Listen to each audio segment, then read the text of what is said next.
Salut, bienvenue au troisième épisode de Poly.fm, la radio étudiante de Polytechnique. Ici, on discute de la vie étudiante de Poly et du domaine de l'ingénierie. Mon nom à moi, c'est Mathilde et aujourd'hui, je suis avec Alex Warin. Salut Alex! Allô, ça va bien? Oui, ça va, toi? Absolument. En fait, le Polyscope, c'est un média. Le but, c'est de faire la vulgarisation de nouvelles. Puis on a la chance parce que Polytechnique, aussi au service des communications, il nous aide en fait à voir ce qui a été fait dans la communauté de Polytechnique, dans les médias. Donc, ils font des revues de presse, mais comme on sait que tout le monde ne lit pas ces revues de presse-là, on a décidé d'inaugurer un nouveau concept, faire en fait la revue de presse. Mathilde, je te laisse te lancer pour cette première revue de la revue. Alors, aujourd'hui, pour la revue de la revue, je vous parle d'un sujet d'actualité qui a rapport avec l'ingénierie. Et qui dit ingénierie dit transport. Qui dit transport en commun. Et qui dit transport en commun dit réseau express métropolitain. Le REM, Alexandre. Est-ce que vous utilisez le REM, vous? Pas moi. Non, moi non plus. J'ai jamais utilisé encore. Il marche pas anyway, je pense. Non, exact, mais moi non plus. J'habite proche de métro et j'en suis bien contente parce que dans l'article qui s'intitule « Le REM tire des leçons de son deuxième hiver », écrit par Henri Ouellet-Vézina, publié le 20 février dans la presse, on apprend que le REM n'apprécie pas particulièrement nos hivers québécois. En effet, il y a de nombreuses pannes, des délais, des ralentissements et un manque flagrant de communication avec les utilisateurs. La Caisse de dépôt, qui finance le REM, dit que ces problèmes sont dus à des équipements déficients. Le fournisseur du REM, Alstom, avait reçu comme consigne de livrer des aiguillages. Ça, c'est les aiguilles qui permettent au train de changer de voie, qui fonctionnent avec au moins 44 cm de neige. La neige des dernières semaines indique que ça ne fonctionne pas du tout. Le fournisseur Alstom, lui, il bien dit que ces aiguilles sont conformes et met plutôt la faute sur les difficultés qu'a eu la ville de Montréal à tasser la neige rapidement. Fait que là, j'étais un peu perdue. Est-ce que quand la Caisse de dépôt a demandé à Alstom des aiguilles qui fonctionnent avec 44 cm de neige, Alstom a compris qu'il y aurait 44 cm de neige déneigée? Ou bien est-ce qu'il s'est accumulé beaucoup plus que 44 cm de neige? C'est bien mélangeant tout ça et c'est pas fini. Imaginez-vous donc que des dizaines d'autobus supplémentaires seront déployés sur les territoires que couvre le REM afin de pallier aux pannes.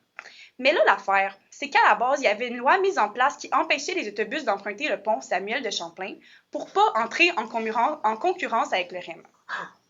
Fait que là, les autobus ils ont une permission spéciale pour passer sur le pont le temps des pannes. Dans l'article, Catherine Morancy, titulaire de la chaire mobilité à une autre école que Polytechnique Montréal, dit qu'elle est contre cette règle et qu'on devrait définitivement écarter l'entente de non-concurrence. Elle va même jusqu'à traiter les gens de niaiseux, Alexandre. Là, tu dis sûrement que j'exagère. Ben non. Elle dit, et je cite, « Je m'attends à ce qu'on soit moins niaiseux et qu'on ne prenne pas les gens en otage tant qu'on n'a pas passé à travers un processus de transition. » Je conclus cela en souhaitant bon courage à tous les utilisateurs du REM et en lançant un appel à tous les étudiants de Polytechnique. Si certains d'entre vous êtes des connaisseurs d'aiguilles tolérant au moins 44 cm de neige, je vous prie de contacter Alstom ou bien la Caisse de dépôt. Ils ont grandement besoin de vous. Ben, merci pour ce petit résumé de l'actualité. Je trouve ça chouette aussi parce qu'on est autour de la table ici, puis on lit ces nouvelles-là, puis en effet, on trouve ça niaiseux, comme tu dis, mais c'est le fun aussi parce que c'est le genre de truc dont nous, on va avoir besoin de s'occuper très bientôt. Oui. Donc, ça permet de nous projeter un petit peu dans l'avenir. C'est pas moi qui ai dit niaiseux. Non, absolument. Le nom de la chaire mobilité. Ouais. J'aurais jamais utilisé ce terme, jamais. Ben, on va essayer de bien écouter en classe pour que ce soit pas nous les gros niaiseux après. Ça nous permet au moins de faire cette petite mise en garde-là. Peut-être qu'un jour on parlera de vous, même dans une chronique. Ah, mais Ouais, c'est ça. Idéalement pas, là. Il y a une fille niaiseuse dans une chronique à Polytechnique, là. Exactement. Hey, merci d'être là. Aujourd'hui, on est chanceux d'avoir autour de la table plusieurs personnes. Encore une fois, le but de cette émission, c'est d'être capable d'aller avoir des chroniques qui nous donnent une vue différente sur l'actualité, sur ce qui se passe, sur des boîtes noires dont on en a moins parlé, mais aussi de donner la voix à des personnes de la communauté de Polytechnique pour en découvrir un petit peu plus sur leur réalité. Donc aujourd'hui, autour de la table, on a Colin avec sa chronique Les plus grosses bévues de l'exploration spatiale, qui va revenir pour la deuxième fois. On va avoir la chance de voir d'autres niaiseries, encore une fois, Ouais. du milieu de l'ingénierie.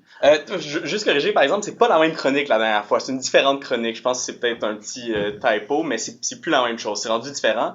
Là, aujourd'hui, on va aborder les plus gros projets ambitieux qui ont jamais vu le jour. Ah oui, c'est vrai. J'ai oublié de te communiquer. C'est ça, ça a changé un petit peu. Je suis désolé. Mais c'est de ma part. Génial. Oui. Merci pour le briefing. Ouais.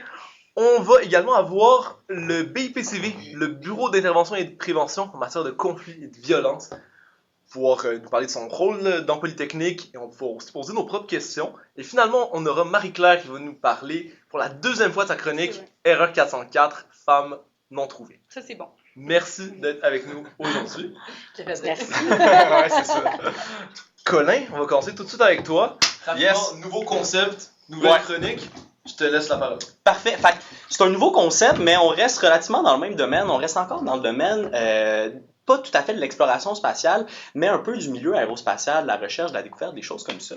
Puis aujourd'hui, j'ai choisi de vous parler de 3 projets qui ont été super ambitieux, qu'on aurait pu voir de nos jours, puis qui auraient été super impressionnants, mais qui ont été abandonnés. Puis dans le fond, on verra probablement jamais.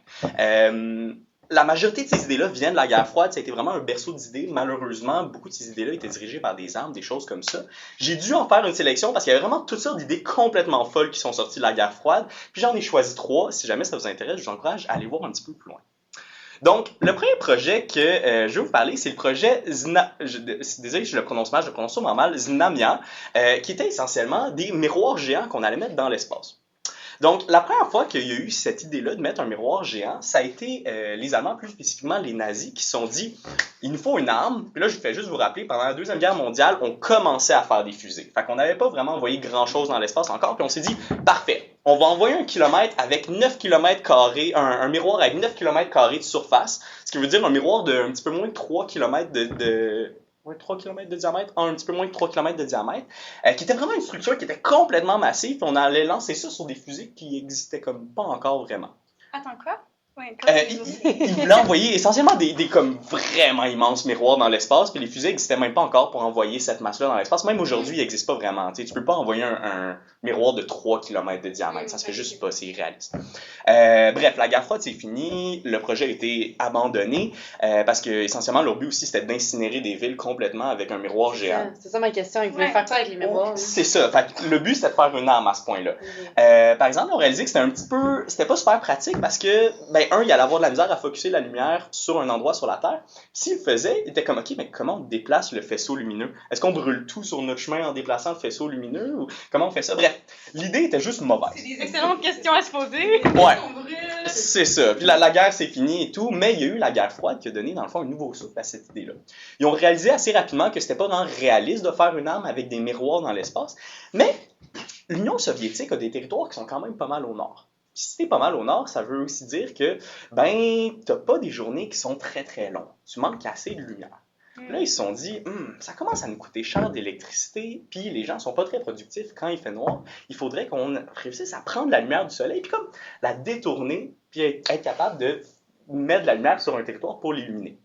Fait qu'ils se sont dit, parfait, solution miracle qui nous vient de la Deuxième Guerre mondiale, on met un miroir géant dans l'espace. Fait que, en théorie, c'est une idée que l'Union soviétique a aimée parce qu'elle allait vraiment augmenter la productivité. Puis ils avaient même prévu, dans le fond, plusieurs prototypes. Znamia 1, Znamia 2, 2.5, 3. Et finalement, la constellation finale était supposée être composée de, je crois, 24 à 36 satellites qui étaient quelque chose comme 200 mètres de diamètre. Fait que plus petit, mais quand même assez puissant. Puis en déplaçant, dans le fond, ces miroirs-là, dans un arrangement spécifique, on allait être capable d'illuminer de 10, c'est une unité de mesure un peu bizarre, de 10 à 50 fois la lumière de la pleine lune. Fait que quand même pas mal de lumière avec ces miroirs. Ça doit être bien bon pour les changements climatiques, ça. Oui, c'est ça. Puis il y a eu beaucoup d'opposition dans le projet par rapport à la nature de comme, peut-être qu'on devrait pas mettre une lumière comme constamment allumée sur un territoire. Ça sera peut-être pas bon pour l'écosystème, pour les cycles des animaux. C'est ça, exact, c'est ça. C'est un des trucs qui a amené, dans le fond, l'échec au final de ça. Il y a eu beaucoup d'oppositions écologiques, puis aussi des oppositions budgétaires. Mais quand même, je tiens à dire qu'il y a eu Znamia 1 est resté sur Terre, c'était juste un prototype pour tester le fonctionnement. 2 a été envoyé dans l'espace, puis ça a fonctionné.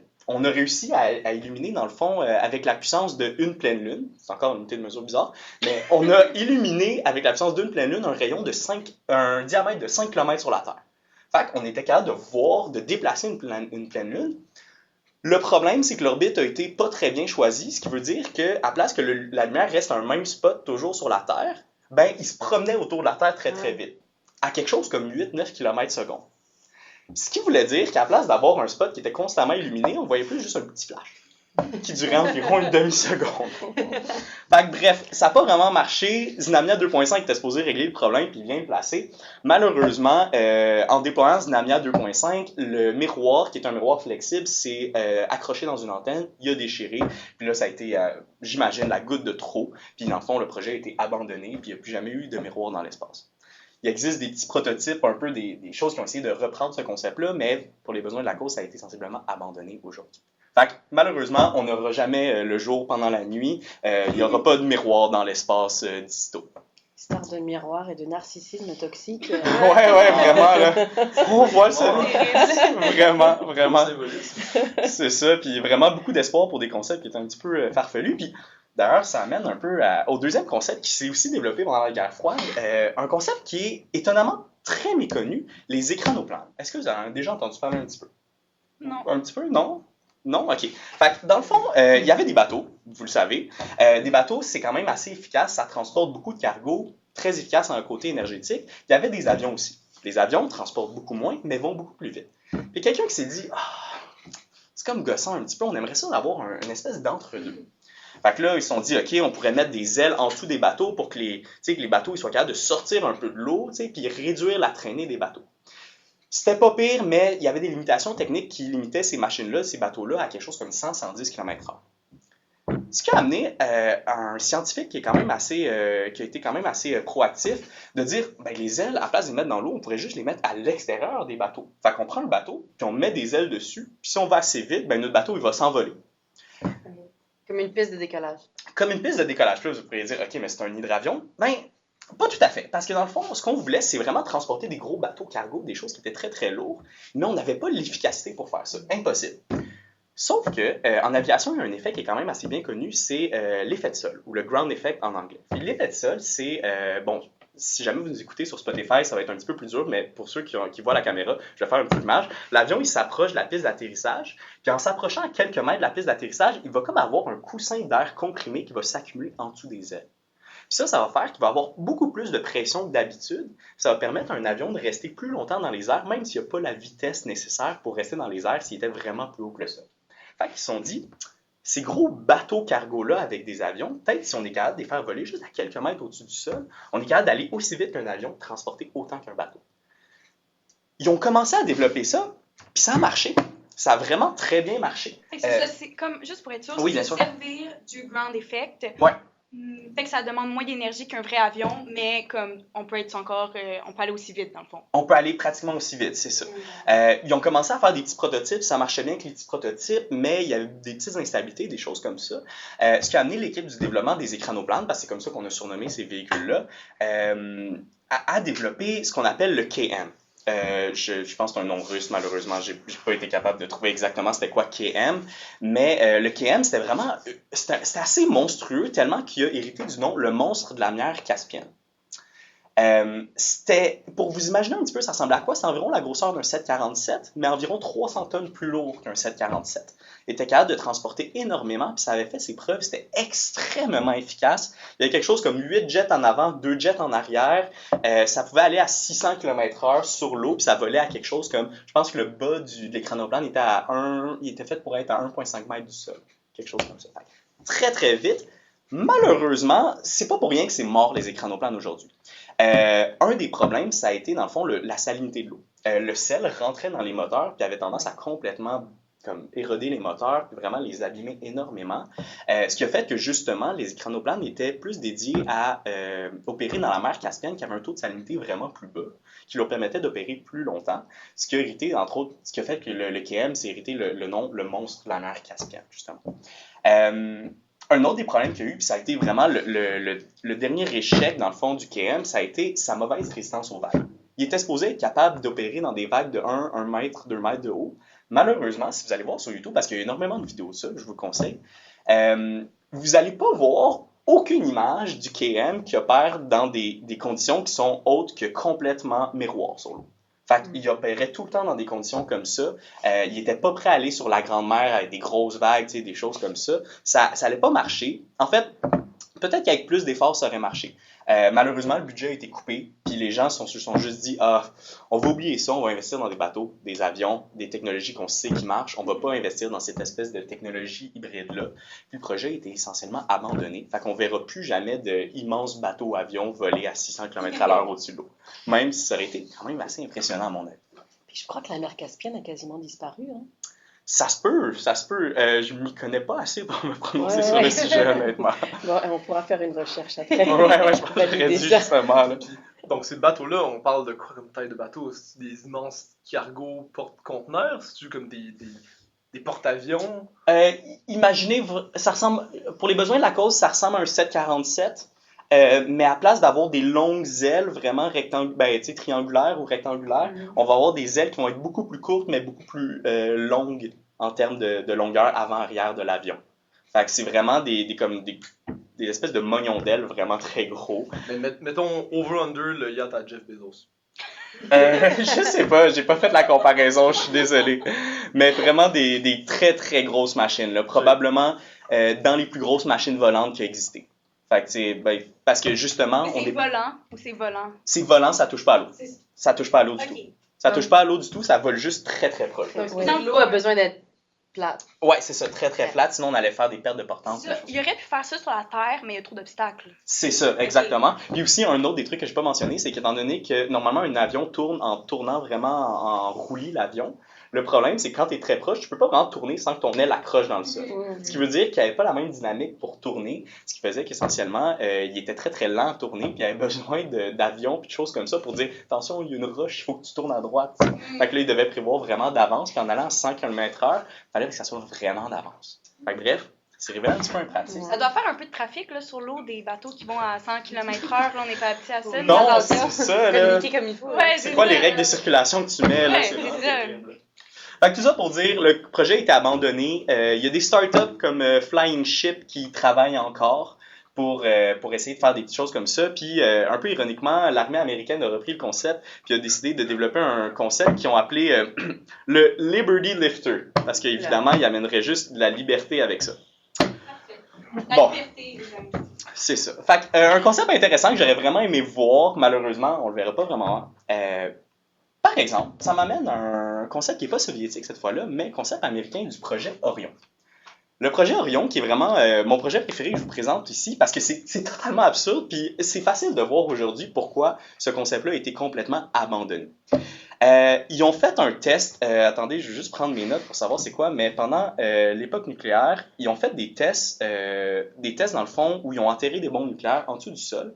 Puis il y a eu un test qui est un petit peu plus gros que prévu, puis le test d'après, ils ont décidé de boucher dans le fond le trou où il y avait l'explosion nucléaire avec un couvercle.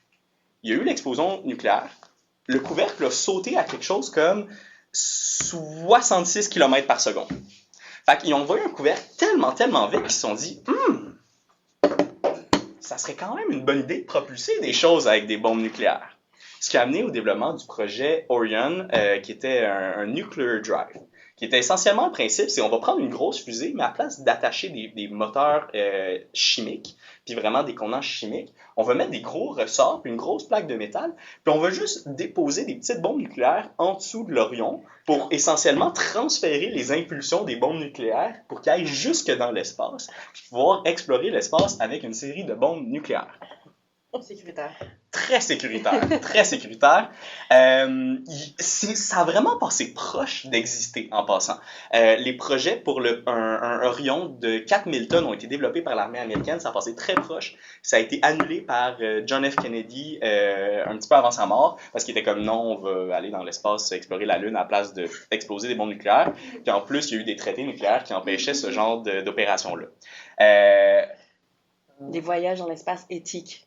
Ouais, c'est ça. Puis en plus, tu sais, ça semblait comme une mauvaise idée, mais sur papier, il allait pouvoir atteindre Mars en quelque chose comme 4 semaines. Fait que c'était quand même assez intéressant. C'était comme, OK, on pourrait aller sur Mars vraiment vite. Il faut exploser genre 2000 bombes nucléaires, mais comme, bah, tu sais, ça peut pas être si pire que ça. Il y a un certain personnage à qui j'ai en tête qui pourrait se retrouver face à cette idée-là puis la faire renouveler assez Ouais, tôt, là. ouais. C'est pas Je sais vraiment pas. Bref, ça s'explique par soi-même, puis juste, c'est les 3 sujets que je voulais vous parler aujourd'hui, mais je vous encourage juste à aller voir sur YouTube ces 3 projets-là, parce que les 3, il y a des vidéos, des choses qui marchent. Même le Zinamia, le miroir, on voit les vidéos du déploiement du Zinamia dans l'espace qui a été filmé par une station spatiale, des choses comme ça. Le projet Orion, on voit les premiers prototypes qui explosent sur des bombes comme ça, puis qui montent tranquillement dans les airs, ce qui est quand même assez fou, puis les chronoplanes qui est complètement impressionnant de voir voler à 600 km/h au-dessus. Fait que, bref, c'est tout ce que j'avais pour vous aujourd'hui. Mais c'est vraiment intéressant parce que, de toute façon, plusieurs projets doivent être nés d'idées que aujourd'hui on trouve bien normales, mais qu'au départ, on réagirait de la même façon qu'on réagit à ces idées-là. Ouais. Fait que c'est sûr qu'il doit en avoir pour qu'on aille des avions, des hélicoptères, puis toutes C'est ces ça. choses-là qu'on a aujourd'hui. C'est ça, effectivement. Moi, je suis un grand partisan d'aller dans le plus de directions possible Ouais, à la c'est ça. phase d'idéation. Ben ouais. On Faut dit l'essayer, le problème, là. comment on fait pour faire voler des fusées? Moi, je suis beau, là, on dit des idées, on fait sauter des trucs d'anniversaire, je sais pas, il y a plein de plus d'idées possibles à la phase d'idéation. Ouais, c'est ça. Peut-être pas à la phase d'opération, puis Ouais, de ouais. financement, etc. Ça s'est rendu en prototypage, c'est fou quand même, là. Ouais. Tu sais, c'est... Anyway. C'est chouette, j'adore vos capsules, j'adore tes capsules, j'adore hâte d'entendre celle de Maclef tout à l'heure, parce que ça nous fait découvrir des trucs qu'on connaît pas du tout. Ça te donne envie d'aller en apprendre davantage. Puis c'est un petit peu ce qu'on va faire avec le BIPCV aussi. On a la chance de t'avoir avec nous, Amel, aujourd'hui, pour nous parler du bureau, pour vous parler des services que vous offrez, puis ce que c'est en fait le BIPCV à Polytechnique. Donc peut-être que je commencerai avec ça. Peut-être rapidement te présenter, puis ce que c'est tout ça le BIPCV. Ben, avec plaisir, merci, je suis super contente d'être avec vous. Le BIPCV, c'est donc Bureau d'intervention et de prévention des conflits et violences. Je peux peut-être parler de la source. C'est un bureau indépendant, mais pourquoi on a eu un bureau indépendant dans une université qui n'existait pas avant 2019? C'est parce que, vous vous rappelez, 2018-2019, à travers le monde, il y a eu quand même pas mal de mouvements MeToo. Ça a soulevé pas mal d'indignation et ça a soulevé pas mal de dénonciations publiques. Et ça a touché les milieux universitaires comme plein d'autres à travers la société. Sauf que dans les milieux universitaires, il y a des étudiants. Et les étudiants, qu'est-ce qu'ils font? Ils se mobilisent pour se protéger et qu'on s'occupe un petit peu mieux de leur environnement d'études.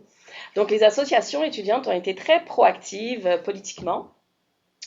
Et tout ça a permis de générer finalement un projet de loi au Québec qui a décidé de mieux encadrer ces enjeux-là, les violences à caractère sexuel, dans les universités, avec une obligation d'avoir un bureau, comme le nôtre, indépendant dans toutes les universités, dans le milieu universitaire, pas juste l'université, le cégep aussi, donc tout ce qui est enseignement supérieur. C'est comme ça que le bureau est arrivé à Polytechnique par avion, par propulsion, je ne sais pas comment, mais clairement, il a été parachuté et les universités ont fait avec, elles se sont adaptées, toutes sortes de moyens ont dû être développés et nous voilà, un petit bureau de 2 personnes à Polytechnique. Est-ce que tu pourrais juste clarifier qu'est-ce que ça veut dire que le bureau soit indépendant? Oui, merci, je peux le dire tout de suite. Indépendant de qui? Exact. C'est ça, de l'administration. OK. De Voilà. Polytechnique. De l'administration de Polytechnique, donc d'une manière générale, de l'administration des universités ou des cégeps. Ça veut dire quoi, être indépendant de l'administration? Ça veut dire que nous ne sommes pas rattachés sous l'autorité de la direction générale, mais sous l'autorité du conseil d'administration. OK. Et sous le conseil d'administration, il y a un secrétariat général qui lui-même est indépendant et qui dépend de lui, dont nous dépendons aussi administrativement. Pas sur les dossiers, mais sur la gestion, la logistique du bureau, mais pas sur le traitement des dossiers.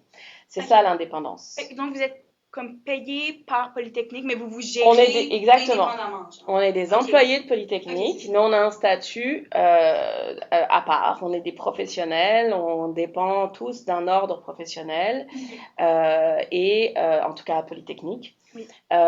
Et donc, nous, notre référent, c'est le secrétariat général et plus haut, le conseil d'administration. Ce qui est important parce que on s'occupe des étudiants, mais on s'occupe aussi de toute la communauté, donc ça inclut tous les employés, le corps professoral, tous les postes et même les tiers qui viennent travailler à Polytechnique. Les gens qui viennent faire des travaux, etc. Les gens, la ZAP, qui est considérée comme un tiers, la coop, etc. Donc, il faut qu'on puisse travailler librement et donc c'est pour ça que c'était une condition sine qua non au départ dans la façon dont les choses ont été pensées pour le bureau. Tout le monde voyait bien que c'était nécessaire que les bureaux ne soient pas soumis à la pression évidemment de l'administration pour pouvoir travailler librement. Donc c'est tout à fait le cas à Polytechnique, je peux vous rassurer. Donc ça, c'est l'origine de notre bureau. On est 2 à Polytechnique, 2 conseillères. On sera peut-être 3 bientôt. Il y a un poste qui est affiché.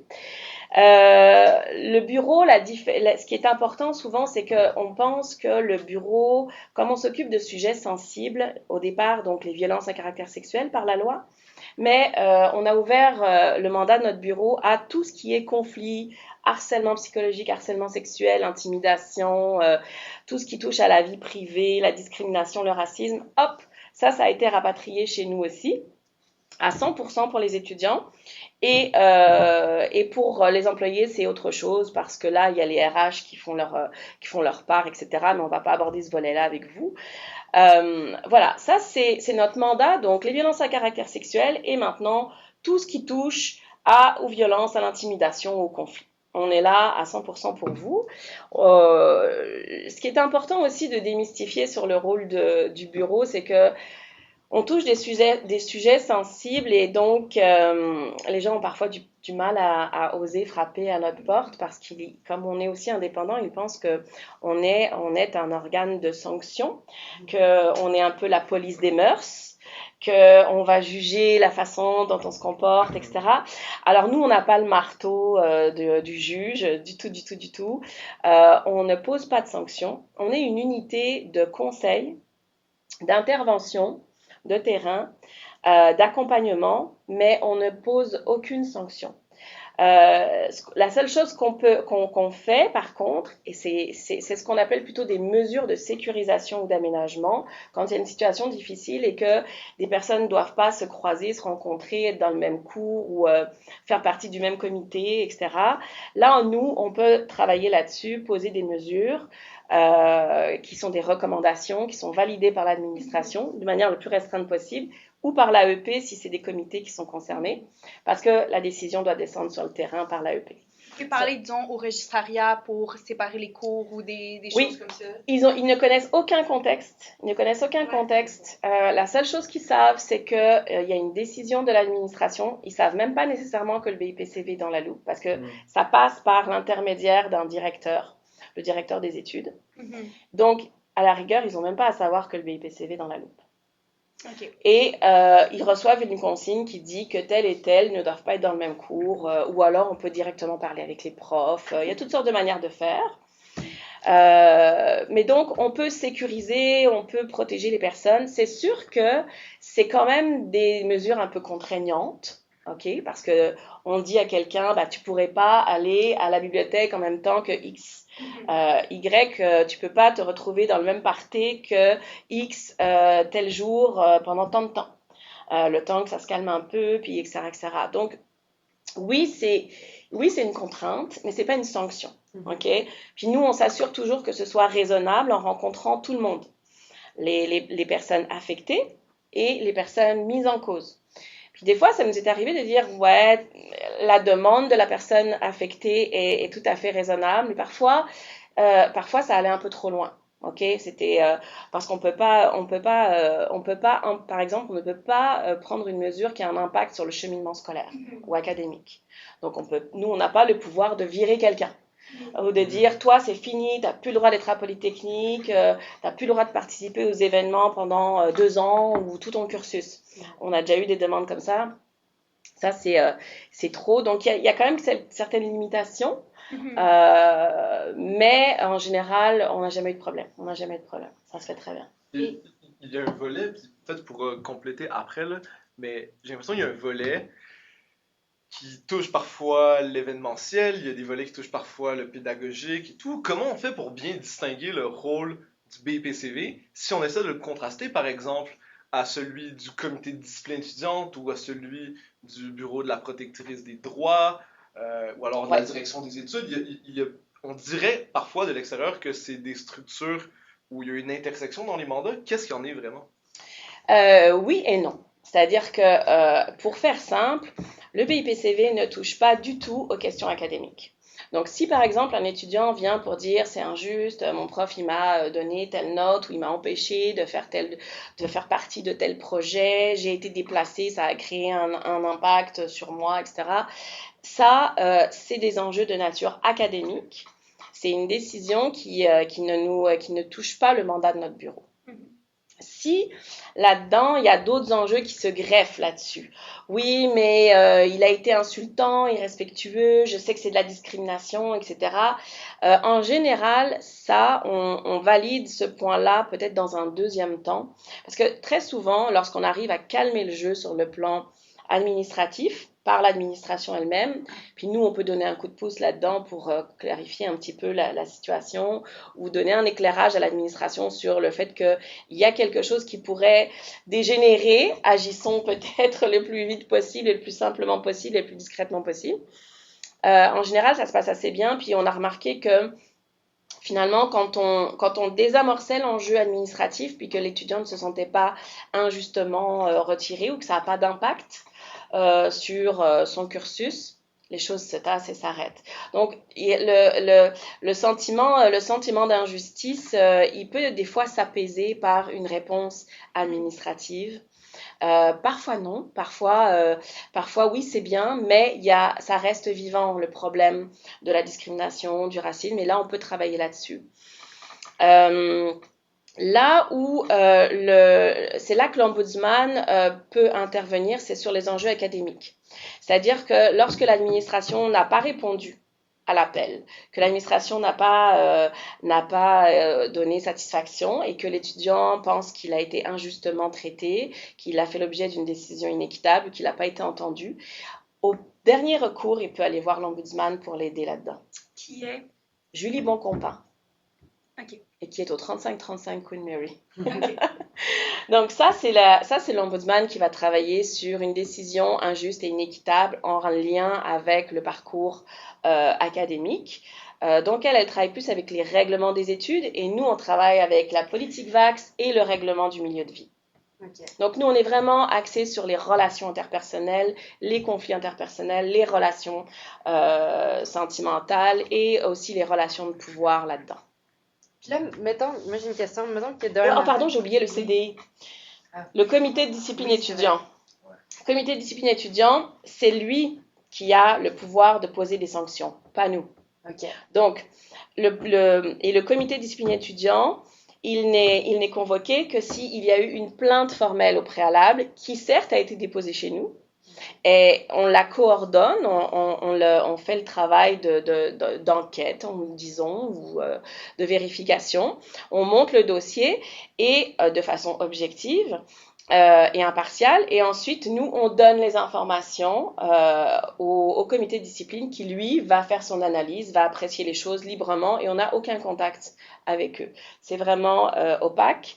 Pas opaque, mais disons, je dirais, si on appelle ça. C'est pas des phrases de communication. Non, exact, voilà, le mot m'échappe, mais c'est ça. Il n'y a pas de communication entre nous, ils font leur travail et c'est eux qui rendent la décision et donc nous, on n'a plus. Donc, c'est pas nous qui posons les décisions de sanction si ça doit aller jusque-là. Mais je vous dirais que c'est très rare. Nous, on travaille beaucoup en mode hors plainte, dans 98 à 100% des cas et en général, on règle les dossiers avant. Autrement. Puis, mettons, demain matin, je vais au BIPCV, je trouve votre collègue. Qui êtes-vous? C'est quoi votre background, votre formation? Tu peux un peu nous parler de c'est qui ces deux personnes-là qui travaillent là? Toc, toc, toc. Mais qui êtes-vous? Mais rentre.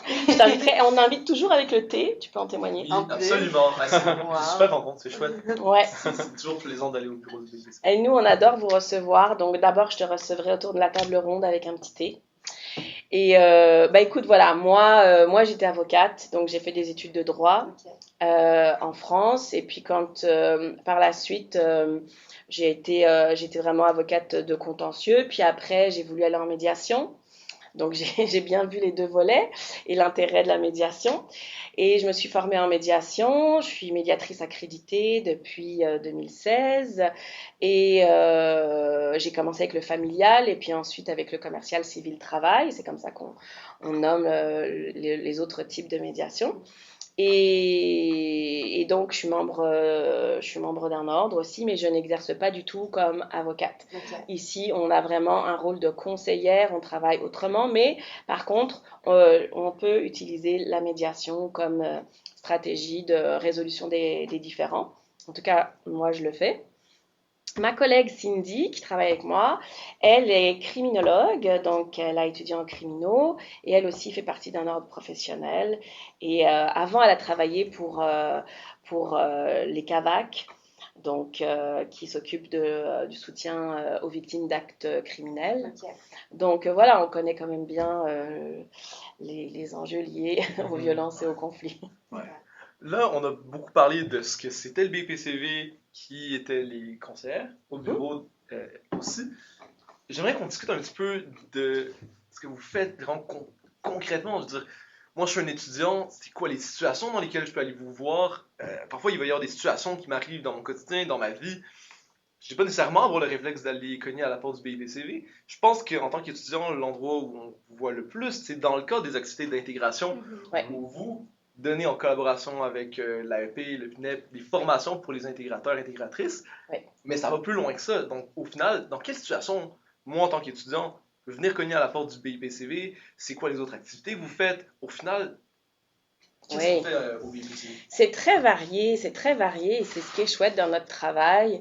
On a un volet intervention, prévention, sensibilisation. En fait, on a deux volets, intervention, pardon, et sensibilisation, prévention, dans lesquels on intègre la formation aux intégrateurs. Alors, dans ce volet sensibilisation, prévention, depuis les les 2 dernières années surtout, on a été en mesure d'être beaucoup plus sur le terrain. Ça, c'est vraiment notre truc, de rencontrer les gens sur le terrain, d'aller vous voir là où vous avez des événements, là où on vous invite à nos événements, sur le passage, un peu comme à la Saint-Valentin, avec des kiosques présents au 3e, au 2e, au 6e, en bas, à gauche, bref. On essaye d'être le plus présente possible et là, on fait de la sensibilisation. C'est l'occasion de parler avec vous, de comprendre vos besoins, les situations que vous vivez, de tâter un peu le pouls aussi de la disponibilité que vous avez ou pas pour des activités, etc. Donc, puis c'est aussi l'occasion pour nous de se faire connaître. On est un visage parce que le bureau, avec le nom qu'on a, il fait un peu peur. Alors, d'être sur le terrain et de voir qu'on est des personnes en chair et en os et puis qu'on adore les gens et que ça fait partie le moteur de notre travail, ça crée des belles relations de terrain. Puis je vous dirais qu'à chaque fois qu'on rencontre des gens et qu'on parle avec eux et qu'on explique ce qu'on fait, dans la foulée, ça vient frapper à notre porte. Des gens qu'on a rencontrés sur le terrain, on les retrouve, ils viennent nous parler. De quoi ils peuvent venir nous parler? Toutes sortes de choses. Tu as un conflit avec des collègues de travail dans une dynamique d'équipe. Très fréquent. On sait que vous êtes aussi soutenu et aidé par HPR, mais en dehors de leur mandat de cours, ils ne peuvent pas intervenir. C'est normal. Donc là, c'est là que nous, on est là. Donc là, on fait de l'accompagnement, du coaching. Le plus possible, on essaye de vous outiller pour aller vers l'autorégulation et de développer des habiletés, des connaissances pour régler par vous-même les choses, mais on reste en lien. On vous accompagne, on vous suit. Ça arrive beaucoup, puis ça permet de souvent pas mal vite désamorcer des choses. Ça, c'est l'idéal quand vous venez dès le départ, là, quand ça commence à aller mal. Pas quand ça commence à être vraiment catastrophique, là. Quand c'est cata, vous venez aussi nous voir. Et là, on peut aussi travailler là-dessus. Là, en général, on implique le prof ou quelqu'un, mais on ne fera jamais rien sans que vous soyez à l'aise qu'on le fasse. Si on fait quelque chose, si on pose une action, c'est parce qu'on s'est rencontrés dans notre bureau. On rencontre systématiquement les gens. On ne communique pas juste par courriel. Nous, ça n'existe pas chez nous, ça. On rencontre les gens, ok? Quelle que soit ta situation, tu viens nous voir, on se parle, on se rencontre parce qu'on peut aller bien au-delà quand on se rencontre que par un simple courriel. Et donc, c'est là qu'on établit vos besoins. Qu'est-ce qu'il faut pour régler la situation? Qu'est-ce qui te fait peur? Comment on peut travailler dans ton contexte, dans ton milieu? Qu'est-ce qu'on ne devrait pas faire? Tout ça, on le travaille ensemble, on l'établit, on fait un plan ensemble. On collabore en fait, ok? Puis nous, on est là pour vous conseiller, pour vous diriger, puis des fois, on travaille sur vos peurs aussi. Si ça peut être un élément de blocage, on va travailler là-dessus. Puis le SEP aussi peut nous accompagner et peut vous accompagner. Donc on peut travailler en collaboration sans qu'il y ait de pénétration là entre nos informations. On va juste dire, travaille là-dessus avec le SEP pendant que nous, on fait ça. Oui, dialogue existe, il y a des ressources au SEP qu'on peut aller Exact. chercher, donc on peut Exact. comme rediriger les gens. Exact. S'il y a un travail plus de fond, qu'il faut travailler sur un trauma, sur une peur trop exact. profonde, là, ça va être le rôle du SEP. Et nous, on va continuer à travailler en parallèle sur d'autres stratégies. La médiation, la facilitation, la réparation des méfaits. On essaye de travailler là-dessus. On est des grandes partisanes, ma collègue et moi, de la justice réparatrice et de tout ce mouvement-là. Donc, on est très imprégnés par cette philosophie-là. Donc, ça, c'est le genre de situation où on vient nous voir. Donc, les conflits, les personnes qui ont commis un acte ou qui pensent avoir commis un acte répréhensible selon notre règlement, qui se sentent mal, ils peuvent venir nous voir. Et je vous assure qu'il y en a des personnes qui viennent nous voir et disent, voilà, il s'est passé ça, je me suis comportée comme ça, je pense que j'ai collé trop la fille, ce soir-là, j'ai trop bu, on m'a dit que j'avais été atroce pendant la soirée, que j'avais harcelé, que je l'avais suivi jusque dans le bus, que je l'avais, je sais pas quoi, hein, toutes sortes de situations possibles. Je me sens mal, mes amis me jugent, je suis super mal. Est-ce qu'on peut m'aider? Oui, on peut vous aider à travailler ça, à réparer, à communiquer, à travailler là-dessus pour vous, avec les autres, avec vos groupes d'amis. Il y a toutes sortes de façons pour nous de travailler. On peut même faire une intervention dans un milieu, si vous êtes à l'aise avec ça. On l'a déjà fait dans des milieux où on est intervenu, puis on a écouté tout le monde, puis on essaye de trouver des petites activités pour fédérer un peu. On aime la créativité, on met la créativité beaucoup au cœur de nos approches. Puis ça permet de rendre les choses moins dramatiques aussi. C'est un peu aussi l'objectif, c'est quand même d'apaiser les gens au passage.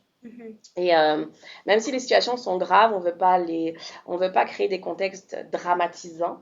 Puis ça, c'est quelque chose qu'on a appris à faire, ma collègue et moi, très bien. Puis on prend les choses au sérieux, mais on travaille sur la juste proportion de l'intervention. Oui. Parce que je trouve qu'en fait, moi, ma compréhension du BIPCV a beaucoup évolué au fil des années, au fur et à mesure qu'on travaille ensemble, puis qu'on voit l'ensemble de ce qui est possible. Parce qu'au début, je pense que la première intuition, peut-être le premier aperçu que les gens ont, c'est de dire, ah ben, si tu fais quelque chose de mal, le BIPCV va arriver, puis il va te taper sur les doigts. Puis, c'est comme le premier réflexe. Puis le deuxième, c'est peut-être de dire, ah ben, c'est que s'il y a une situation, ben, je peux aller faire une plainte au BIPCV. C'est l'autre aspect. C'est plainte dans ma tête. Exact.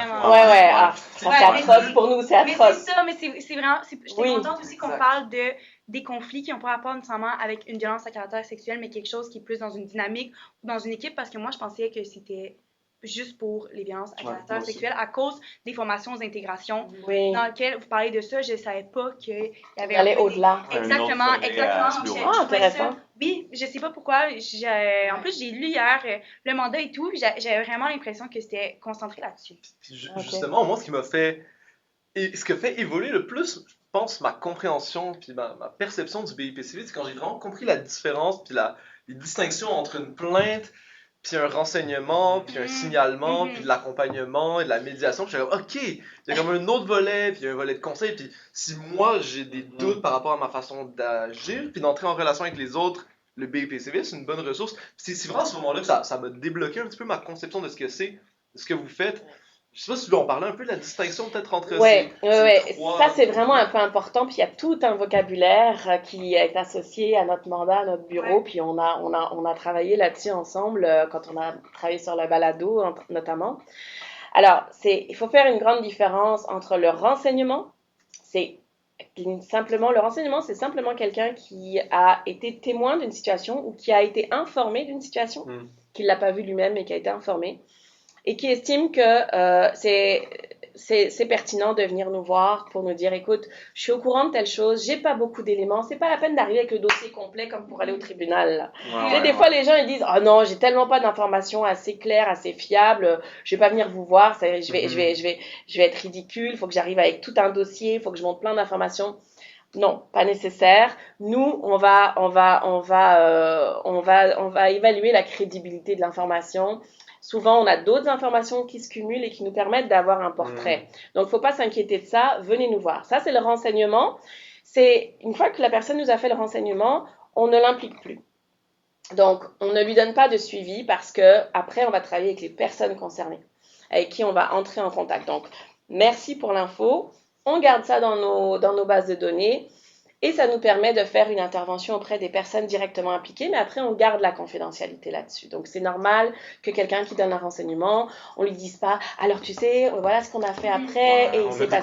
On donne pas des nouvelles, quoi, tu vois, c'est pas... c'est pas, je te donne des news. Non. Je savais pas ce que j'ai appris. Exact.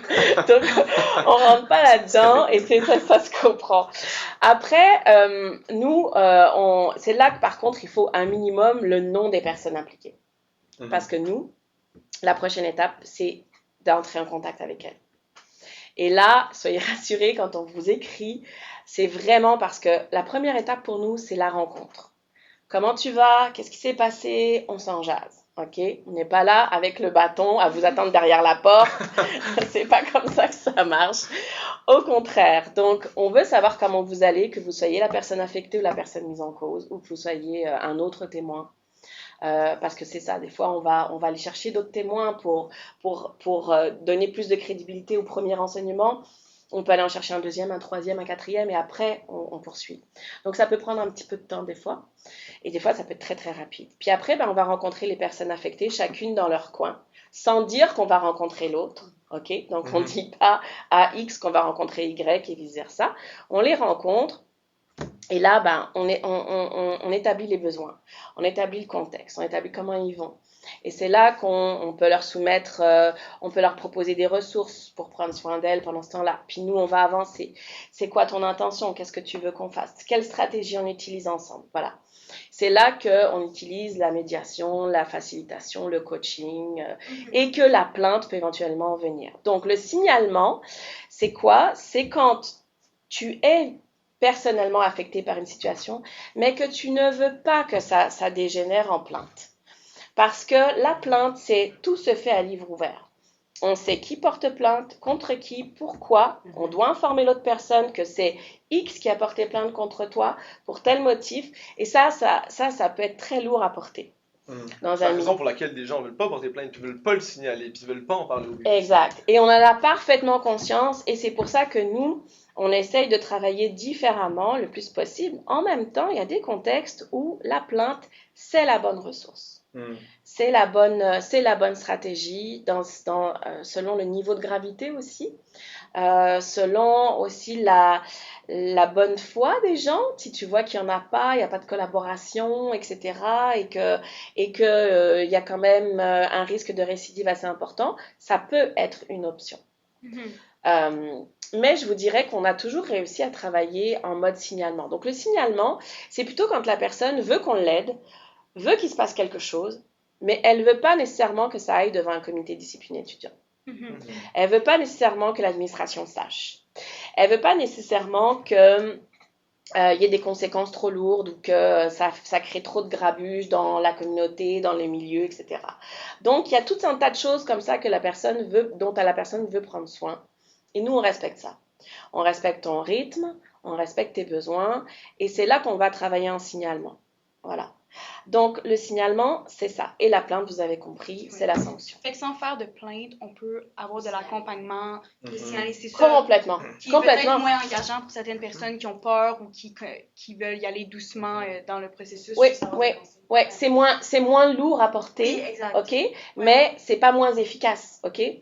C'est pas parce que c'est moins lourd à porter, c'est pas parce que c'est pas officiel comme procéduralement parlant que c'est moins intéressant comme impact sur les personnes et le milieu. Pas du tout. Ça n'a pas de lien, ça. Je pense qu'on a le temps pour comme une ou deux dernières questions. Moi, j'avais une question, peut-être que ça va être le moment de se lancer des fleurs là, au BIPCV, là. Mais depuis que vous êtes arrivé, tu sais, Polytechnique, je pense que c'est une école avec un gros bagage, une école qui avait juste des hommes avant, puis la culture change beaucoup. Tu sais, on en avait parlé un peu avant avec le mouvement MeToo. Oui. La culture change.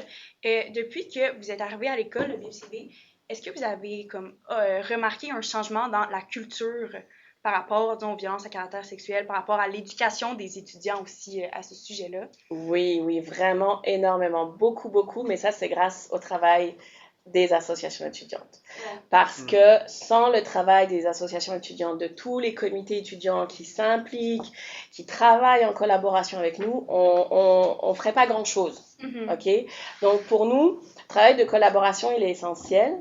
Puis, quand on prépare avec le PINEP, quand on prépare avec l'AEP, quand vous acceptez de venir à nos formations pour les exécutifs, quand vous acceptez de bonifier une formation, quand vous acceptez de nous donner des cas concrets qu'on va pouvoir aborder, quand vous acceptez de travailler sur les noms des intégrateurs, quand vous jouez le jeu de nous envoyer tout un tas d'informations et que vous communiquez avec nous en temps et en heure et qu'on peut s'organiser pour faire les choses, ben oui, ça fonctionne. Moi j'ai une petite question d'un point de vue pratique. Là, si je veux communiquer avec le BIPCV, tantôt vous avez mentionné que c'était vraiment plus comme les rencontres que vous préférez. Est-ce qu'on est mieux de vous contacter par courriel avant ou est-ce qu'on vient juste cogner à votre porte pendant la semaine? C'est quoi les méthodes que vous préférez? OK, les deux sont possibles. Le courriel, c'est parfait. Okay. Ça laisse des fois un petit peu le temps, mais si tu viens cogner à la porte, c'est parfait aussi, ça se fait souvent. On est quasiment tout le temps là. De temps en temps, on fait du télétravail, mais dans ces cas-là, on met une petite information, vous nous écrivez. On est le plus disponible possible, on essaie de répondre. En fait, on répond tout le temps. Il n'y a jamais personne qui n'a pas reçu une réponse de nous, à moins que vraiment on ait échappé un truc là, mais...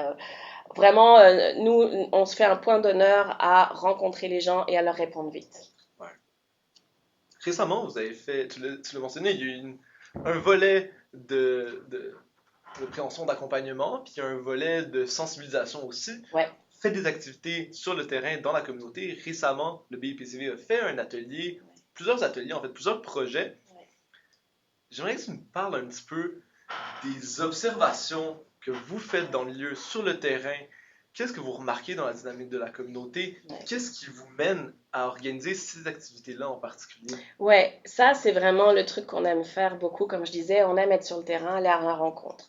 Puis quand on a fait le projet Balado Ose, quand on a fait le projet le plus récemment, c'est à lui que tu fais référence, dans Post Saint-Valentin, on a fait une campagne Saint-Valentin, mais après, on a décidé d'animer avec Sabine Monin un atelier créatif pour aider. En fait, on a fait le constat en 2014 pendant la Saint-Valentin que les étudiants avaient beaucoup d'interactions, ils étaient très occupés, ils rencontraient plein de monde, mais c'est pas pour autant que c'était facile pour eux de faire le premier pas pour créer une relation vraiment authentique et profonde.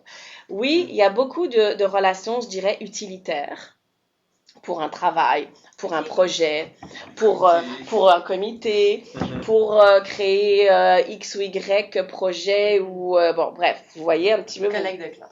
Ouais, des collègues de tu sais dans les execs, oui, dans les execs. Tu rentres dans un comité, t'es amené à travailler avec ces personnes-là pendant un an, tu fais des affinités, t'as des blagues communes ensemble, puis après, ben, tu vas dans un autre comité, c'est un autre truc. Donc, en tout cas, moi, je trouve que ça me parle beaucoup, là, cette entrée en relation, mais peut-être un peu plus profonde, un petit peu plus authentique. Ouais. Oui, parce que c'est ce que nous disait, c'est un petit peu ce qu'on a colligé comme information de terrain, c'est oui, on rencontre plein de gens, mais en même temps, j'ai pas tant d'amis que ça, j'ai pas de copains, j'ai pas de copines, de toute façon, j'ai pas le temps, puis je sais pas comment m'y prendre, je suis pas à l'aise.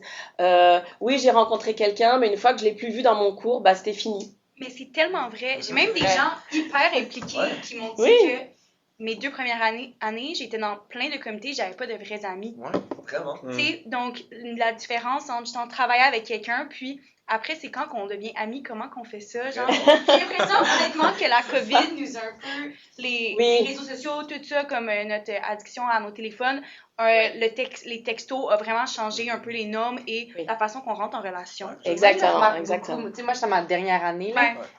Puis j'ai eu ma première année d'uni en COVID, fait que celle-là était en complètement à distance. Puis vu que j'étais en informatique, c'était comme encore pire. Mais j'ai quand même fait tout mon secondaire puis mon cégep en personne, là, sauf le dernier mois. Puis c'est quelque chose que je remarque quand que je vois les premières années et deuxième année, maintenant à Polytechnique, c'est quelque chose que j'entends beaucoup par rapport aux amitiés puis tout ça. Puis Puis ce que je remarque souvent, c'est comme une urge de se faire des amis, genre.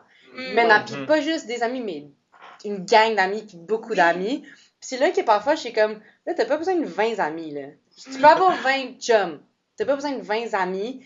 Tu peux en avoir 2-3 bons amis, puis un petit, peut-être 5 go crazy. Mais t'as pas besoin d'un groupe d'amis que vous êtes tous liés à la hanche et tout ça. Ça, parfois, c'est très difficile à entretenir. Ça peut même être stressant et tout, mais une relation, de la même manière qu'une relation avec ta famille, avec des collègues, peu importe, c'est quelque chose qui se travaille puis qui s'entretient. Fait que si tu veux une vraie amitié, imagine-toi devoir entretenir comme il faut 20 relations. Ouais, puis c'est une pression, je veux dire, quelque part, tu sais, t'es encore dans l'idée de performance, même dans les moments où t'as besoin de te poser, d'être toi, t'es encore en train de te donner un objectif de performance, à un moment donné, il faut lâcher ça.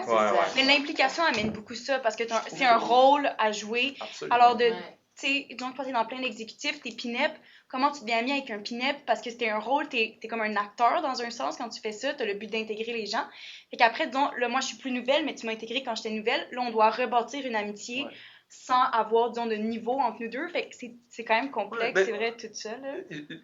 Parce que moi, je veux dire comment je l'ai vécu, puis après, je pourrais repasser la parole à Mel, là, mais je trouve que quand tu dis première année, deuxième année, je trouve que c'est très parlant. Moi, je sais que c'est au début de ma troisième année, je me suis vraiment dit, OK, comme pendant 2 ans, j'ai été super en contact avec plein de monde, j'ai fait plein de rencontres et tout.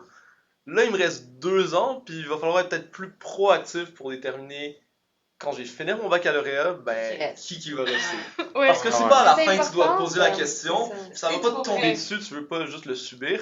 Je pense qu'il faut être un peu proactif, mais comment être proactif et comment le savoir, ça prend d'autres efforts que juste ça s'entretient, les amitiés. Ce que tu vas recevoir de ton implication. Donc, puis, encore une fois, je trouve que juste là, ça fait réagir tout le monde autour de la table. C'est-à-dire que c'est une bonne observation, je pense. Parce qu'on a parlé. Sûrement. Ça rejoint la plupart des gens. Donc, encore une fois, je trouve que c'est une bonne observation, mais je suis curieux de t'élaborer là-dessus. Ok, mais tu sais, exactement, on s'est posé ça, on s'est dit, mon Dieu, ça arrive, tu sais, on voit, ok, c'est ça l'enjeu, c'est ça la difficulté, d'accord. Bon, ok, nous là, quand on reçoit de l'information, c'est pas juste ça passe là et ça part de l'autre côté, on se dit, ok, faut qu'on se mobilise. Qu'est-ce qu'on peut faire? Comment on peut être utile pour ça? C'est l'activité Dessine-moi une rencontre. C'était ça tu disais tenter des choses. On voulait quelque chose d'expérientiel. Donc on voulait quelque chose que les gens vivent en présentiel déjà. Et on voulait aider les personnes qui ne sont pas habiles avec les mots. Ok, parce que c'est pas tout le monde qui a envie d'être dans la jazette tout le temps, puis qui a cette habileté-là. Donc on s'est dit, ok, on va lâcher la pression du vocabulaire, des mots, etc. Et on va travailler sur l'habileté à partir de formes, de couleurs, de créativité, en créant des duos. Et là, je vous livre pas tout le punch de l'activité, il va falloir venir à la prochaine. Et c'est super bien organisé animé par Sabine Monin et un petit fond musical, c'est super agréable. Moi, je l'ai faite, ma collègue aussi, on a adoré. Et on pense qu'avec des petites expériences comme ça, des ateliers qu'on peut multiplier, comme celui-là, par exemple, mais ça pourrait être un autre. Et puis là, je fais un appel à vous, là, à la communauté. On voulait envoyer un petit sondage, mais je sais que c'est chiant, les sondages à envoyer, etc. Donc, on essaye d'utiliser plutôt, pourquoi pas une occasion comme celle-ci ou des kiosques pour faire des petits sondages. Dites-nous comment on peut vous aider à créer des activités qui vont vous permettre de développer les habiletés relationnelles, communicationnelles. Comment faire le premier pas vers quelqu'un? Comment rattraper une connerie? Comment rattraper une bévue? Comment créer des relations sincères et profondes alors que j'ai peu de temps et puis que je suis mal à l'aise et puis que je suis timide et que je me sens comme ci, que je me sens comme ça? Bref, dites-nous quel type d'activité vous aimeriez. Nous, on est passé par cette activité créative, mais ça peut être tout un tas d'autres choses. Donc, dites-le nous.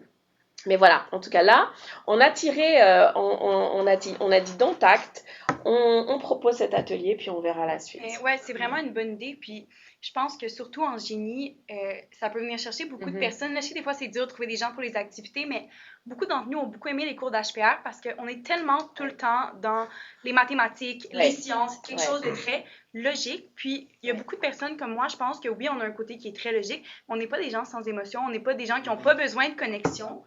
Puis on l'a tellement pas à l'école, ce côté-là, que c'est le fun. Moi, des activités comme ça, tu sais, en HPR, je sais, j'aimais ça aller au cours, on faisait tout le temps des petits jeux, j'étais comme contente d'apprendre des trucs aussi qui sont plus cognitifs, puis comme moins... Sur tes collègues. Quoi?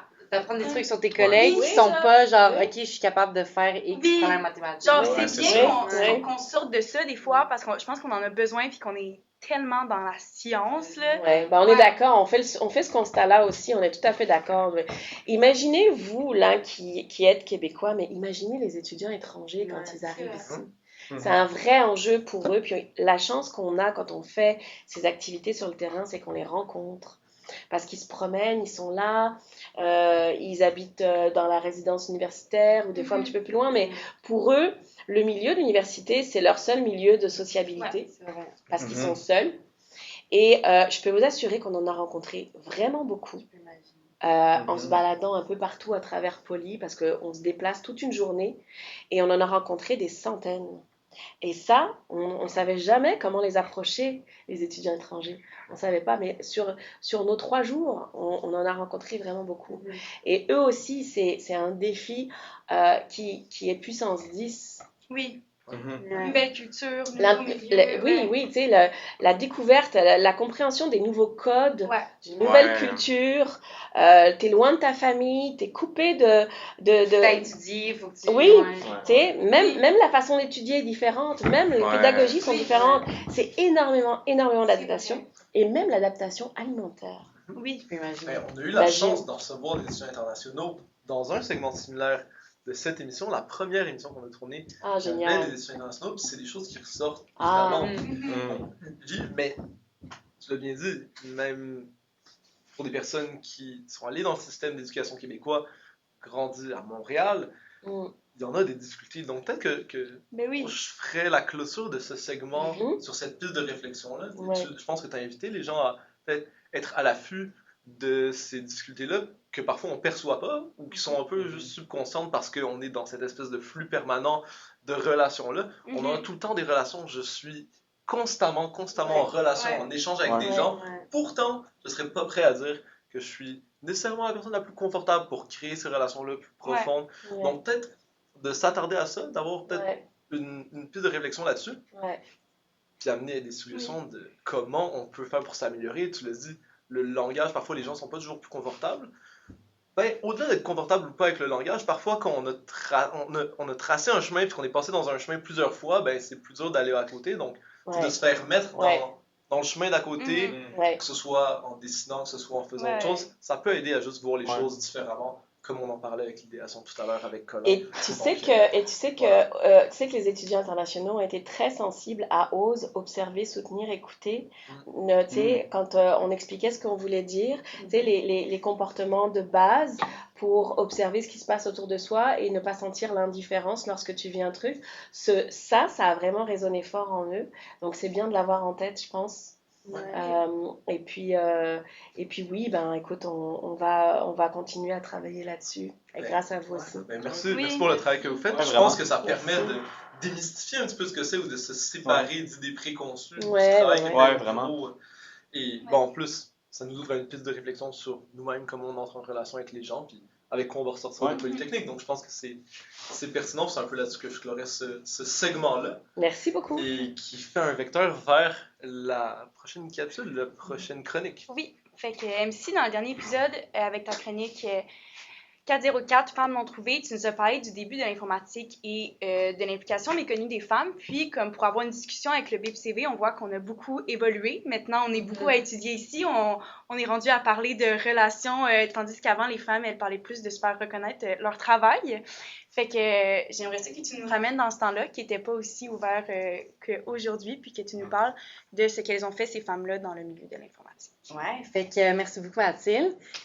Donc, la dernière chronique, oui, on a parlé de Ada Lovelace, qui a écrit le premier programme informatique, qui n'était pas sur un ordinateur dans ce temps-là, donc elle a vraiment écrit à la main, à la mitaine. Puis, donc, pour commencer cette deuxième chronique, on va faire un saut jusqu'à 1937, donc exactement 100 ans après que Charles Babbage, si vous écoutez la première chronique, vous allez savoir c'est qui a publié son premier papier son premier article, sur la machine analytique. Puis, cette année, en fait, 1937 est considérée comme étant la plus triviale par rapport à l'ère informatique, avec laquelle on ressort 4 propriétés qui, eux, vont un peu mettre les bases pour l'informatique et l'ère à venir. Puis là, je sais que je vous ai dit qu'on allait parler de Grace Hopper puis l'ENIAC. Aujourd'hui, on va se concentrer surtout sur l'ENIAC puis les 6 femmes qui ont travaillé sur ce projet. Puis on parlera de Grace Hopper après. Mais avant de se rendre à l'ENIAC, il y a quand même une couple de découvertes qui ont été faites. Puis c'est vraiment pertinent d'en parler. Et donc, avant, les 4 propriétés dans lesquelles on parle, c'était le numérique, donc soit une machine qui calculait des nombres par rapport à une machine analytique qui faisait des calculs à partir de fonctions. On a aussi la propriété du concept du binaire, donc un système de numérisation à base de 2 qui utilise des 0 et des 1. On a le fait qu'on est rendu électronique. Donc, jusqu'à là, on utilisait des circuits qui étaient des commutateurs mécaniques et électromécaniques et utilisaient des lampes comme des amplificateurs. Mais maintenant, on arrive à utiliser des lampes pour pouvoir faire des switches d'entrée et sortie pour une machine ou un ordinateur. Et finalement, le concept d'universel pour un ordinateur, donc où un ordinateur pourrait être programmé, reprogrammé, puis serait capable de résoudre non seulement une forme unique de calcul mathématique, mais pouvoir traiter une multiplicité, c'était pas mieux ça, de tâches et de manipulations, de manipulation de symboles impliquant des mots, de la musique, des images, en plus de pouvoir manipuler des nombres. Puis ça réalise un peu le potentiel qu'avait mis en lumière Ada Lovelace lors de sa description de la machine analytique de Babbage. Puis celui qui va réaliser ce potentiel, c'est Alan Turing, dont l'histoire du jeune mathématicien étant à la fois exemplaire et tragique. Puis je vous invite à aller lire à ce sujet, c'est vraiment une histoire intéressante. Et son exploit sera la machine de Turing, qui est une machine universelle et polyvalente qui peut effectuer n'importe quelle séquence calculable. Donc, suivant l'année 1937, le monde informatique a vu une multitude d'avancées par différents ingénieurs, mathématiciens et scientifiques, tous à la recherche du titre de celui qui a inventé le premier ordinateur. Alors, avant de parler de programmation, on va parler de la question qui a inventé l'ordinateur. Pour chroniquer comme il faut la naissance de la révolution numérique, il serait logique un peu de suivre les définitions classiques de ce qui, dans l'usage moderne, constitue un ordinateur. En voici 2. On a du Merriam-Webster Dictionary. La machine en ordinateur est une machine programmable habituellement électronique qui peut emmagasiner, extraire et traiter des données. Ensuite, de Wikipédia. Un ordinateur est une machine polyvalente qui peut être programmée pour exécuter automatiquement un ensemble d'opérations arithmétiques ou logiques. Donc, un ordinateur idéal est une machine qui est électronique, polyvalente et programmable. Donc, voici quelques innovations qu'il y a eu dans ce moment-là. Puis là, on peut savoir qu'en 1937, on approche la guerre. En premier, on a le Model K de George Stieglitz qui a débuté sur une table de cuisine en 1937 et est devenu un modèle de grandeur nature des laboratoires Bell en 1940. C'était un calculateur binaire qui utilisait des relais électromécaniques et donc n'était pas électronique. En plus, c'est un calculateur non programmable, donc pas un ordinateur. Le Z3 de Konrad Zuse, achevé en 1941, pas lui, le Z3. Puis la première machine binaire électrique programmable à contrôle automatique et aurait pu devenir une machine polyvalente, mais fut détruite lors du bombardement de Berlin par les Alliés en 1943. Le calculateur conçu par John Vincent Atanasoff était le premier calculateur électronique dans le monde, mais n'était ni programmable ni polyvalent. Encore une fois, pas un ordinateur. On passe au Colossus 1 de Bletchley Park, achevé par Max Newman et Tommy Flowers en 1943 à l'aide de Alan Turing. C'est la première calculatrice complètement électronique, programmable et opérationnelle, mais ce n'était pas une machine polyvalente. Et surtout pas une machine complète selon Turing. Donc, pas un ordinateur.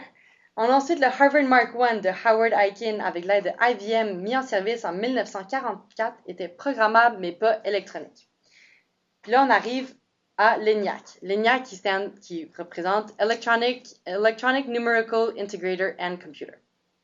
Achevé par Presper Eckert et John Mauchly en novembre de 1945, était entièrement électronique, ultra rapide et pouvait être programmé en branchant et en débranchant des câbles de différentes unités.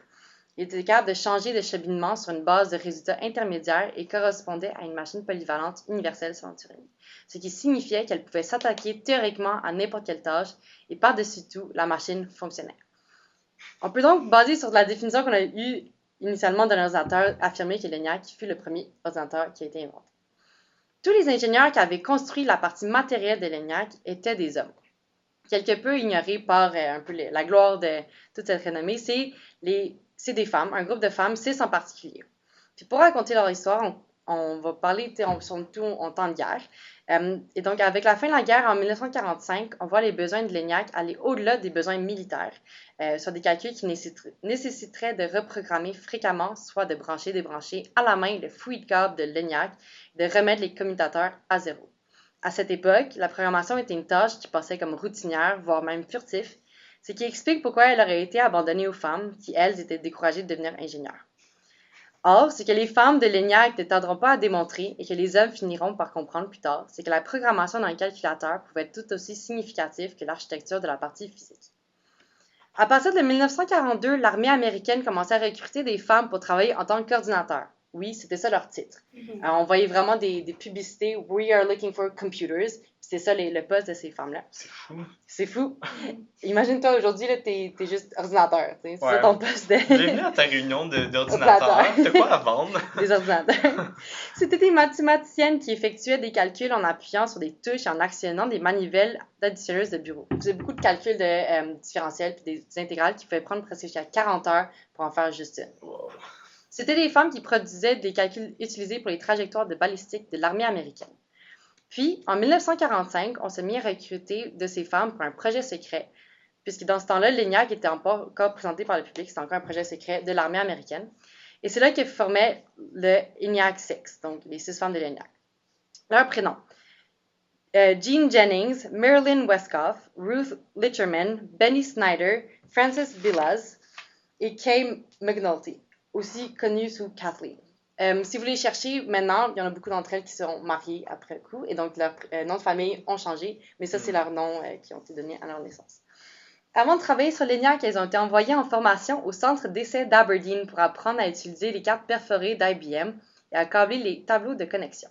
Ces femmes travaillaient et passaient du temps ensemble 24/7. Elles étaient devenues des très bonnes amies. Dans une entrevue, Kathleen mentionne à quel point elle a eu du plaisir à travailler avec ce groupe de femmes. Apparemment, durant cet été, ces 6 femmes célibataires ont eu bien des romances et ont eu bien du plaisir avec certains soldats à la base militaire. Jean Jennings parle d'un soldat nommé Pete et le décrit comme séduisant, mais pas vraiment beau. Et Jean était plutôt connue pour son ton et son honnêteté crue. C'est au bout de 6 semaines qu'elle retournait à l'Université de Pennsylvanie pour officiellement travailler sur l'ENIAC. Eckert et Macaulay, les inventeurs de l'ENIAC, avaient promis à l'armée américaine que l'ENIAC serait capable d'effectuer des calculs de trajectoire balistique en secondes au lieu de devoir faire les calculs à la main qui prenaient près de 40 heures. Mais après avoir construit un ordinateur de 2,5 mètres de hauteur et 24 mètres de long, ils n'arrivaient toujours pas à le faire fonctionner. Ces 6 femmes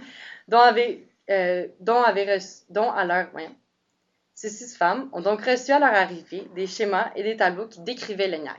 Là, pour bien préciser, quand ils arrivent à l'Université de Pennsylvanie, ils n'avaient pas encore le clearance de sécurité pour pouvoir aller voir l'ENIAC et donc travailler seulement avec des schémas de celui-ci et des tableaux. Ils pouvaient seulement, à certaines occasions et avec certaines surveillances, aller voir la machine en réalité. Donc, une fois qu'ils ont reçu ça, ils ont reçu le mot d'ordre aussi. Débrouillez-vous pour trouver comment elle marche et comment la programmer, comme le dit Kathleen dans une entrevue. Elle explique aussi que le plus gros avantage, par contre, d'apprendre l'ENIAC à partir des schémas, c'était qu'ils arrivaient à comprendre ce qu'elles pouvaient faire et ne pouvaient pas faire. En résultat, elles étaient capables de diagnostiquer les problèmes presque au niveau d'une lampe individuelle. Jean Jennings et Betty Snyder ont fini par concevoir un système pour déterminer laquelle des 18 000 lampes avait grillé. Jean explique qu'elles connaissaient à la fois l'application et la machine, et elles ont réussi à diagnostiquer des pannes, même mieux que les ingénieurs. Elle s'assurait de faire des schémas et des tableaux méticuleux pour chaque nouvelle configuration de câbles et de commutateurs, au cas où elles seraient scalpées si les circuits étaient fichus par leur faute. Elles étaient quand même responsables de faire fonctionner le tout premier ordinateur. Éventuellement, et ce par pur hasard, les femmes se mirent à travailler très proche avec Macaulay qui répondait à leurs nombreuses questions, les poussant à envisager les nombreuses tâches que l'ENIAC pouvait exécuter. Au-delà des calculs de trajectoire, ils reconnaissaient l'importance de pouvoir programmer cette machine afin qu'elle devienne un véritable calculateur polyvalent. Environ en même temps que Grace Hopper, qui faisait les mêmes démarches à Harvard, les femmes de l'ENIAC développaient l'usage des sous-programmes. Elles craignaient que les circuits logiques qu'ils avaient à ce moment-là n'aient pas la capacité suffisante pour calculer certaines trajectoires. C'est Kathleen McNulty qui trouva une solution et qui a apporté l'idée d'utiliser un programme principal pour répéter du code. Elles ont essayé et elles ont réussi. Voici donc quelques techniques qu'elles ont développées, des techniques qui seront cruciales à la programmation jusqu'à aujourd'hui. toutes des techniques, en fait, qu'ils ont dû transcrire ensuite dans des manuels pour ensuite les expliquer aux ingénieurs pour utiliser l'ENIAC et les enseigner comme étant les bases de programmation dans certaines universités. En premier, on a les boucles et les conditions. Aujourd'hui, écrire une boucle dans un langage de programmation se fait en quelques lignes. Mais à l'époque, ces femmes devaient créer manuellement des circuits qui permettaient à l'ENIAC de répéter les opérations ou de prendre des décisions en fonction de conditions spécifiques. En d'autres termes, elles ont inventé des structures de contrôle logique, un fondement de la programmation moderne. 2. L'optimisation des calculs en parallèle. Donc, l'ENIAC était un monstre technologique pour son époque avec plusieurs accumulateurs pour faire des calculs simultanément. Plutôt que d'exécuter une opération une à une, ces ingénieuses programmeurs ont conçu des méthodes permettant d'exploiter toute la puissance de la machine et ce en parallèle, une idée qui préfigure les processeurs multicœurs d'aujourd'hui.